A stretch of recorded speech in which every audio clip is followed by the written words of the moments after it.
Well, Mr. Williams, what a beauty.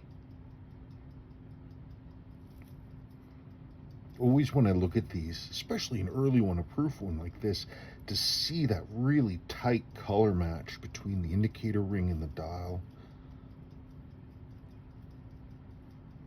is a really nice dial. It's only got a little bit of that patina that these gold dials get. These are multi-stage dial. They've got a metal undersurface, which gives us that bright metally look. And then it's got this clear coat on the top, and the clear coat protects. It's a nitro finish, and it protects the metal underneath from oxidizing.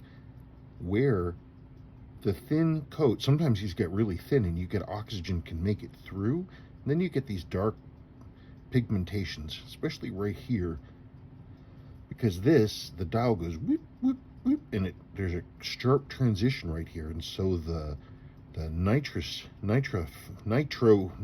whatever finish pulls back from these edges and makes it so that oxygen can oxygenate through here, and that's what we see.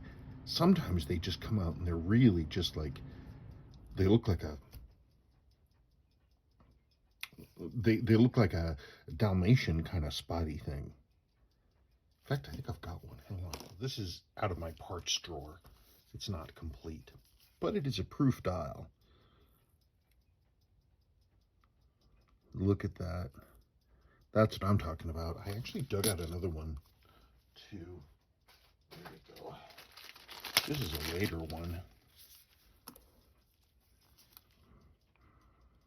See that sort of spatter of dark marks and the dark circle around there, right in the center? That's where we get those. That's what that's from. So you can get an idea of how nice yours looks compared to what, could be. You get this nice rich yellow like this one has. It's just a nice piece. I'll read back these. Those there.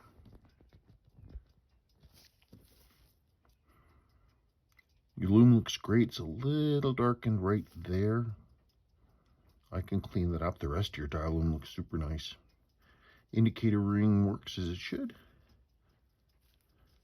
It's got some impacted grot here, and that's normal, and it tells us the watch is original, hasn't been messed with. One thing that's neat, this is a 6139. It's a proof. It's a 6001, not a 6000. 6001s. The last one of these I owned was a proof, and it came to me with a, from stock, I'll swear to it, came with a black indicator ring. Still wish I had that one, because it's interesting because it's not a notch case. So you get these proofs without the notches during this transition period, and that's what this is. Okay, your back is stuck on.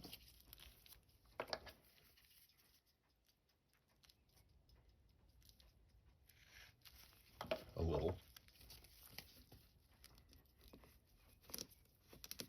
Now here's the big question. You'll notice this has a later style one-piece sweep. Is it an A movement or a B? Ooh, let's guess. Well, it's a B-type case. But is it an A-type caseback? Looks like a low-profile caseback to me. Let's see what we got. Yep, it's an A movement. And that's a Seiko service stamp.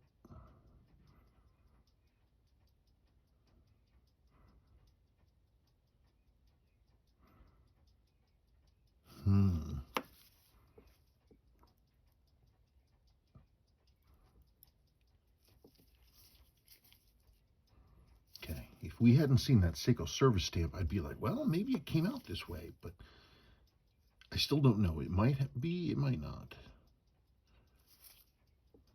I think it's a beautiful watch. It's in nice condition.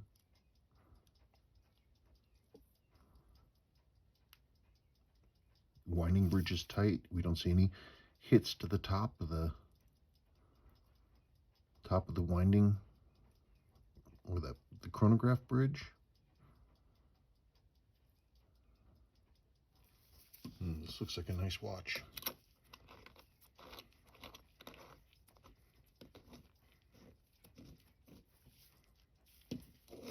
Make sure I've got that ring on.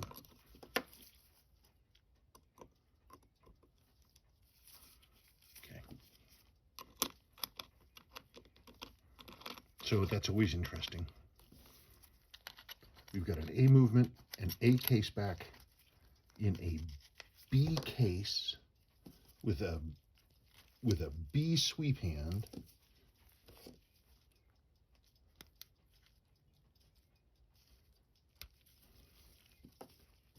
I'm trying to test these functions. Hang on, would you get out?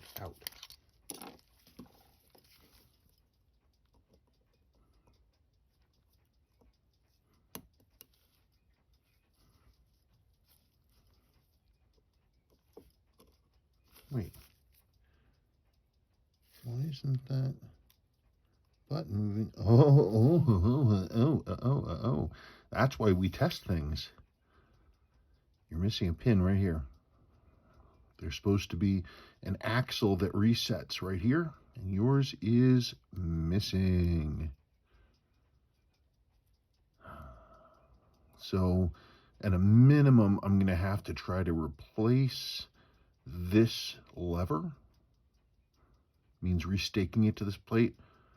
The secondary option is to replace the entire barrel and train bridge, which is what this is attached to. Okay, and look at how bent this is. This is your hammer right under here. You can't really see it because it kind of vanishes underneath this plate.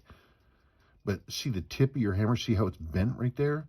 Somebody was pushing and pushing and pushing and pushing, and it to the point that it snapped this off. This is gone. It's probably in the movement somewhere.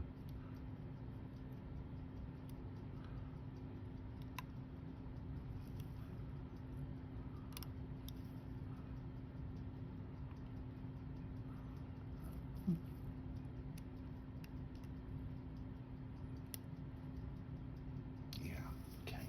So at the very least, I'm going to need to repair this.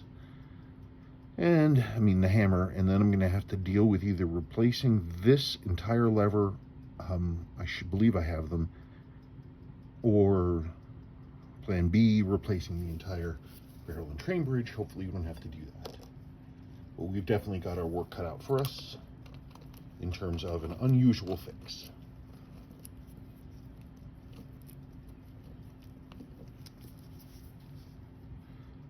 But we can see that it does reset directly to 0.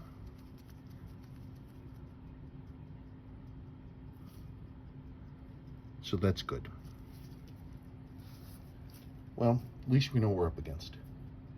We get that going and we will be able to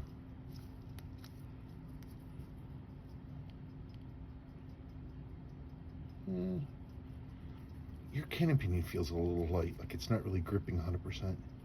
And why isn't, there it is. Click, click. Okay, good.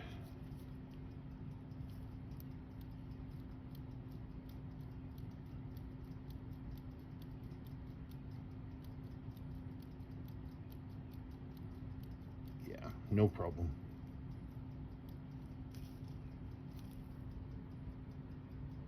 This is a beautiful watch. This is a beautiful watch. You can't really, in person, it's just lovely. It'll be great when we're done. Okay, you let me know what questions you've got. Thank you.